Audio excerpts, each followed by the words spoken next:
You said it's only a matter of time for the UFC globally will be bigger than the NFL. How realistic is that, and how soon can that happen? Well, we are bigger than the NFL right now globally. You know, the NFL isn't anywhere near the level that we are globally. The real question should be, do you think you could be as big as the NFL in the United States? Which, listen, I'm a pretty confident guy, but that's, these guys are doing they put on a game, the Super Bowl, the thing's doing 120 million viewers, I dream of a day that we're as big as the NFL in the United States. But I just, we're just going to keep putting our head down, plugging forward, doing what we do. When you talk about the NFL, think about how many kids play Pop Warner or, whatever it is. Then kids go to college, and just so many kids are playing football.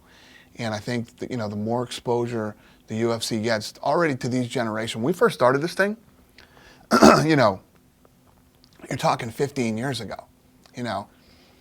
You were so much younger, and you weren't in the position that you're in. And some of these editors, it was all old people.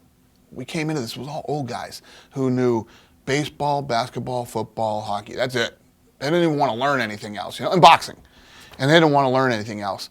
Now, these generations of guys that are getting into positions like you and are doing the news and are doing sportscasting, they grew up with the UFC.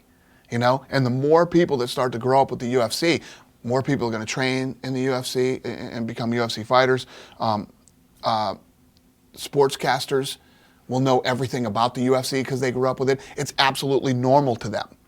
And, those are the type of things, and with us doing the things that we're doing, that are going to make the sport grow bigger and bigger. Actually, my fantasy is that we just make you NFL commissioner, just for the entertainment value. I think Goodell's had enough. You want the job? I know it'd probably be a pay cut for you. Let me tell you this. It'd be nice for the Patriots. I wouldn't want that guy's job if there were no jobs left on earth. I wouldn't want that guy's job. You said you want to work for anyone, you have to work for 30 guys. The problem with everybody with Goodell is you see the stuff that he has to handle on a day-to-day basis. That isn't even that much of what he has to handle behind the scenes. It's just, I know what goes on here, and Goodell's job is, let me tell you what, that's like, I put that up there with being the President of the United States. That's a job that will age you quickly.